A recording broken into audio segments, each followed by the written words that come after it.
Praise the lord. Greetings to you all in Jesus precious name and mighty name. దేవుని ప్రశస్త నామంలో ఈ ఉదయకాల సమయంలో దేవుని వాక్యం కొరకు ఎంతగానో ఆసక్తితో ఎదురు చూస్తున్న మీ జీవితాలలో ప్రభు నూతన కార్యం చేయునుగాక. మీ జీవితంలో గొప్ప ఆశీర్వాదమును ప్రభు అనుగ్రహించునుగాక. నిజంగా దేవుని వాక్యం కొరకు ఎదురు చూసేవారి జీవితంలో దేవుడు ఏ కార్యము చేయక మానడని దేవుని లేఖనాలు చెప్తున్నా. ఈ రోజున ప్రతి కార్యమును దేవుడు మీ జీవితంలో నెరవేర్చాలని మనసారా కోరుకుంటున్నాను. ఆలస్యం చేయకుండా ఈ దిన వాగ్దానమును మనం పొందుకుందాం.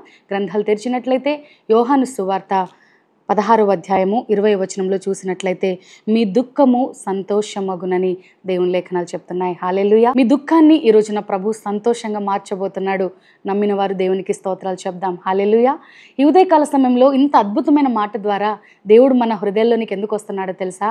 ఏ బాధతో నువ్వు ఉన్నావో, ఏ వేదనతో నువ్వు ఉన్నావో, ఏ కన్నీటితో నువ్వు ఉన్నావో నాకు తెలియదు, కానీ ప్రభు చూశాడు నీ కన్నీరు. కాబట్టి నీ దుఃఖమునకు ప్రతిగా గొప్ప ఆనందము, సంతోషము ప్రభు ఈ దినాన్ని జీవితంలో కలుగ చేయబోతున్నాడు.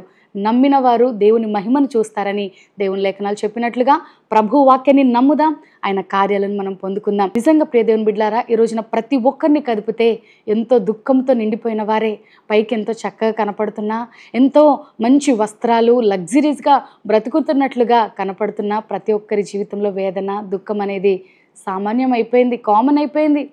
ఈ రోజున ఫొటోస్లో, వీడియోస్లో కనపడుతున్నట్లుగా ఎవరి జీవితాలు కూడా హ్యాపీగా లేవండి. నిజానికి చెప్పాలంటే ఎంతో దుఃఖం ఉంది ప్రతి ఒక్క జీవితంలో, ప్రతి ఒక్కరి గుండెల్లో ఎంతో దుఃఖము, వేదన ఉంది.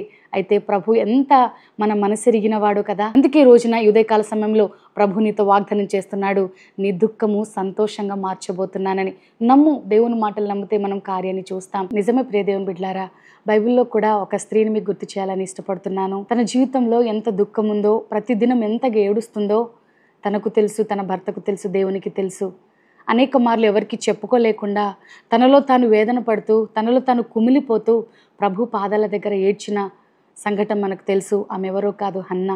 తన జీవితంలో సంతానం లేక తన సవితి అయిన పెనిన ద్వారా ఎన్ని అనుభవాలు తను పొందిందో, ఎన్ని అవమానాలు పొందిందో, ఎన్ని సూటి మాటలు పొందిందో మనం చెప్పనక్కర్లేదు. అనుభవించిన వారికే తెలుస్తుంది ఆ పెయిన్ అనేది. సమాజం నుండి ఒక మాట అంటే మరలా ఇంట్లో నుండి కూడా మాటలు వస్తూ ఉంటే తట్టుకోలేకపోయిందేమో. అయితే ప్రతి ఏటా కూడా సిలువలోనికి వెళ్ళి బలులర్పించి అక్కడ ఆరాధన చేసే క్రమం వారు కలిగి ఉన్నారు. అయితే తన కుటుంబంతో కలవట్లేదు. అందరు బంధువులు వచ్చారు, చక్కగా భోజనాలు చేసుకుంటున్నారు, ఆనందిస్తున్నారు, తింటున్నారు. కానీ అన్న మాత్రం వారితో పాల్గొనట్లేదు. ఎందుకంటే తన జీవితంలో దుఃఖం ఉంది, వేదన ఉంది, తనకొక కొరత ఉంది. అయితే ప్రభు సన్నిధిలో వెళ్ళి ఎంతగానో ఏడ్చినట్లుగా మనం చూస్తున్నాం. నిజమే ప్రియ దేవుని బిడ్డలారా, మనలో దుఃఖం ఉండడము సహజమే, కానీ ఆ దుఃఖము మన జీవితాంతం అలా కొనసాగించబడము దేవుని చిత్తం కాదు. నువ్వు ఎప్పుడైతే దేవుని వైపు తిరుగుతావో, దేవుని మీద నీ యొక్క బాధలు, నీ భారము, నీ చింత యావత్తంతా నువ్వు మోపుతావో, దేవుడు నీకు నూతన హృదయాన్ని ఇస్తాడు, నూతన కార్యమును నీ జీవితంలో చేస్తాడు. ఎగ్జాక్ట్గా అదే కార్యము హన్న జీవితంలో జరిగింది. నిజంగా ఆ రోజున కుటుంబం అంతా సంతోషిస్తూ ఉంటే ఈమె మాత్రం దేవుని సన్నిధికి వచ్చింది. సిలువలోని దేవుని మందిరానికి వచ్చి దేవుని సన్నిధిలో పడి మోకరించి కన్నీళ్లు విడుస్తూ ప్రార్థన చేస్తుంది. అక్కడ దేవుని సేవకుడు కూడా ఆమెను ప్రశ్నించినట్లుగా మనం చూస్తున్నాం.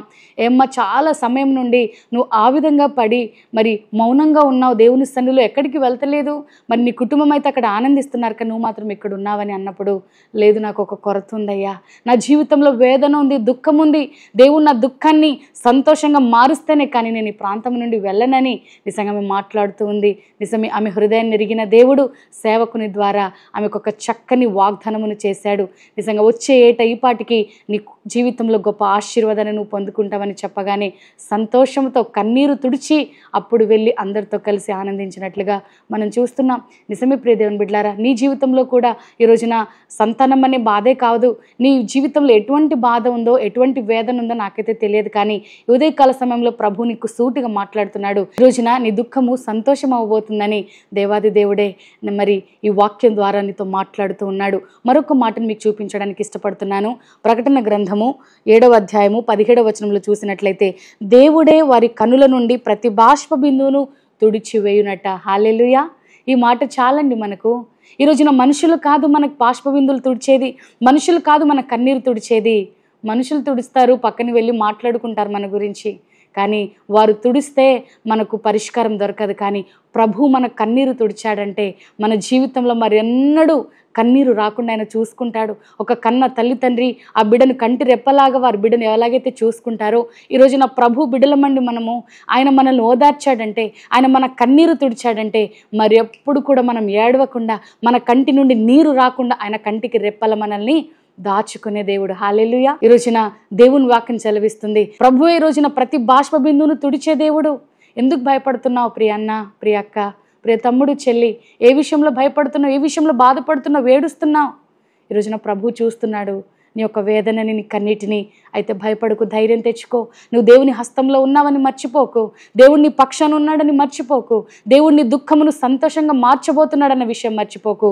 దేవుడు తన స్వహస్తాలతో నీ కన్నీటిని తుడిచబోతున్నాడని, దేవుడే తన స్వహస్తాలతో నీ కన్నీటిని తుడవబోతున్నాడన్న విషయం అసలే మర్చిపోకు. ధైర్యం తెచ్చుకో.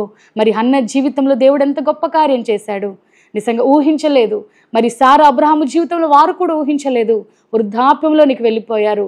సమాజము అది అసంభవం అంటుంది, కానీ దేవునికి అది అసాధ్యమే. హల్లెలూయా. మరి సమాజము అది అసాధ్యం అంటుంది, కానీ దేవునికి సమస్తము సాధ్యమే. హల్లెలూయా. లేనివి ఉన్నట్లుగా, ఉన్నవి లేనట్లుగా పుట్టించే దేవుడు, అటువంటి కార్యాలను చేసే దేవుడు, అసాధ్యమైన కార్యాలను ఆయన చేసి నిరూపించే దేవుడు. నువ్వెవ్వరికి చేతకాని జీవితంలో ఈ ప్రాబ్లం తీసివేయడం అనుకుంటున్నావేమో, దేవుడు ఇట్టే తీసివేయగలడు ప్రియ దేవుని బిడ్డలారా. కాబట్టి ఏ విషయంలో భయపడకండి. దేవుడిస్తున్న ఈ వాగ్దానాన్ని మీరు పొందుకొని నూతన బలము, నూతన శక్తిని పొందుకొని దేవుని కృపల ముందుకు వెళ్ళాలనేదే దేవుని యొక్క ఆశ. కాబట్టి ఈ ఉదయకాల సమయంలో దేవుడిని దుఃఖాన్నంతా సంతోషమయం చేయబోతున్నాడు. మనుషులు కాదు, మనుషులు ఉన్న సంతోషాన్ని హరించేవారు, అపహరించేవారు. ఒకవేళ నువ్వు సంతోషిస్తే ఓర్వలేని తన ముందేమో నీ స్నేహితులకి, నీ బంధువులకి, నీ కుటుంబం వారికి నిజమే పైన చాలా చక్కగా ఉన్నట్లు నటించినా ఈ రోజున మరి ఏ ఒక్కరికి కూడా నువ్వు బాగుపడుతున్నావంటే నచ్చదు ప్రియ దేవుని బిడ్డలారా. లోకంలో ఈ రోజున పరిస్థితులు ఆ విధంగా మారిపోయా. నువ్వు ఆనందిస్తుంటే ఈర్ష్యపడేవారు, నువ్వు మరి అభివృద్ధి పొందుతుంటే నిన్ను ఎలాగైనా త్రొక్కివేయాలని చూసేవారే నీ చుట్టూరా ఉన్నారు. కానీ నా దేవుడు నువ్వు దుఃఖిస్తుంటే నీ దుఃఖాన్ని సంతోషంగా మార్చే దేవుడు. మరి నీ కన్నుల నుండి కారుతున్న ప్రతి బాష్ప బిందువును తుడిచేవాడు నా ప్రభువే. కాబట్టి ఆయన మీద ఆశ పెట్టుకుందాం, దేవుని మీద ఆధారపడదాం, ఆయన కొరకు ఎదురు చూస్తాం. ప్రతి దినం కూడా ఇంత చక్కని వాగ్దానాలు అందించబడుతున్నప్పుడు నూతన శక్తి మనం ప్రభువు నుండి పొందుకుందాం. లోకం వైపు చూస్తే నీరసించిపోతాం, కృషించిపోతాం, కృంగిపోతాం. కానీ లోకం వైపు కాదు మనం చూసేది, ప్రభువు వైపు చూసి ఆయన మన దుఃఖాన్ని సంతోషంగా మార్చే దేవుడని నమ్మి, మన ప్రతి బాష్ప బిందువును తుడిచే దేవుడని నమ్మి ఆయననే మనం ప్రార్థిద్దాం. దేవుని నుండి కార్యాలు పొందుకుందాం. అట్టి కృప ఈ ఉదయకాల సమయంలో ఈ వాక్యం వింటున్న, ఈ వాగ్దానాన్ని వీక్షిస్తున్న ప్రతి జీవితంలో దేవుడు అట్టి కార్యమును చేయునుగాక. తలలు వంచండి, ప్రార్థన. సకల ఆశీర్వాదాలకు కారణభూతుడైన మా యేసయ్య, నీ బంగారు పాదాలకు వేలాది స్తుతులు, స్తోత్రాలు చెల్లిస్తున్నాము. నీ వాక్యం ఎంత అమూల్యమైనదో ఇట్టే మేము తెలుసుకోగలుగుతున్నామయ్యా. ఉదయకాల సమయంలో నీ స్వరముతో, నీ దాసురాలి ద్వారా మాతో మాట్లాడుతున్నావు. నీకు వందనాలు. నిజమే ప్రభా, మాలో వేదన ఉందని ఎరిగావు, మాకు దుఃఖం ఉందని నువ్వు తెలుసుకున్నావు. కాబట్టి వాక్యం ద్వారా మమ్మల్ని దర్శించడానికి వచ్చావు. నీకు వందనాలు ప్రభా. ప్రతి బాష్ప బిందువును తుడిచివేసే దేవుడవు, దుఃఖానికి ప్రతిగా సంతోషమును, పూదండను ఇస్తానని వాగ్దానం చేస్తున్నావు. నీకు కోట్లాది వందనాలయ్యా. ఎవరు చెప్పగలరు? ఏ ఆనందం ఎవరు ఇవ్వగలరు? ఈ మాటలు, ధైర్యపరిచే మాటలు మాకు ఎవరు ఇవ్వగలరు? అయినా డబ్బులు ఇచ్చినా మేము కొనలేమయ్యా. ఆనందాన్ని, ధైర్యమును నీ సన్నిధిలో పొందుకోవడానికి కృప చూపిస్తున్నావు. ఈ ఉదయకాల సమయంలో నీ బిడ్డలు ఎవరైతే మాటలు వింటున్నారో ప్రతి ఒక్కరిని పేరు పేరు వరుసను దీవించండి, ధైర్యమునివ్వండి, ఆశీర్వాదాలతో నింపండి, సంతోషమునివ్వండి, సమాధానమునివ్వండి. నీ కృపచేత నడిపించమని మనసారా కోరుతున్నాను. ఈ దిన దీవెనలతో నడిపించండి. పుట్టిన దినాలు, వివాహ వార్షికోత్సవాలు జరుపుకుంటున్న వారి జీవితంలో నీ కృప విస్తరింప చేయండి. సంవత్సరమైన దయా కిరీటమును బహుమానంగా మీరు దయచేసి అయ్యా నీ కొరకు వాడుకోనండి. నీ సాక్షిగా ఈరోజు ఎవరైతే ప్రభు పనులకు వెళ్తున్నారో నూతన శక్తిని ఇవ్వండి, చక్కని లాభాలతో నీ బిడ్డలు దీవించబడుదురుగాక.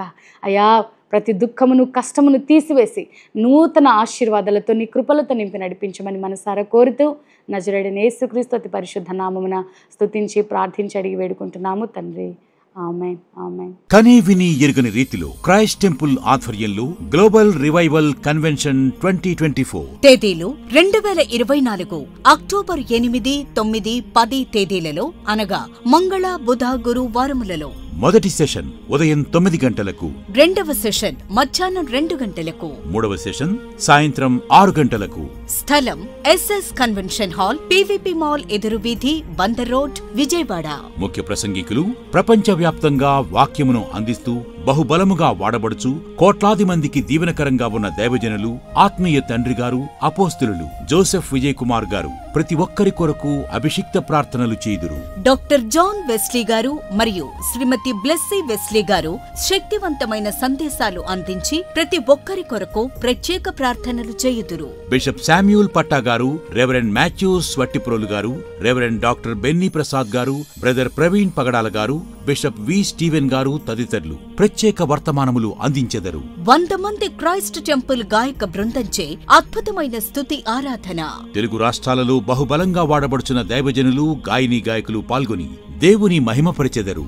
జ్ఞానయుక్తమైన ప్రశ్నోత్తరాల సమయం, చర్చా వేదిక, ఇష్టాగోష్ఠి, సందేహాల నివృత్తి, నాటికలు, మరెన్నో ఇతర కార్యక్రమాలు. అందరికీ ప్రేమపూర్వక ఆహ్వానం. ప్రేమతో ఆహ్వానించువారు రెవరెండ్ పాల్ ఇమానియేల్ గారు, శ్రీమతి నిస్సీ పాల్ గారు. కుటుంబాలతో రండి, దేవుడిచ్చే గొప్ప రక్షణ, స్వస్థత, అభిషేకాన్ని పొందుకొనండి. రండి, మీ దుఃఖం నాట్యముగా మార్చబడును. భోజన సదుపాయం కలదు. రిజిస్ట్రేషన్లు చేయించుకొనవలెను. రిజిస్ట్రేషన్ కొరకు మా ఫోన్ నెంబర్లను సంప్రదించండి.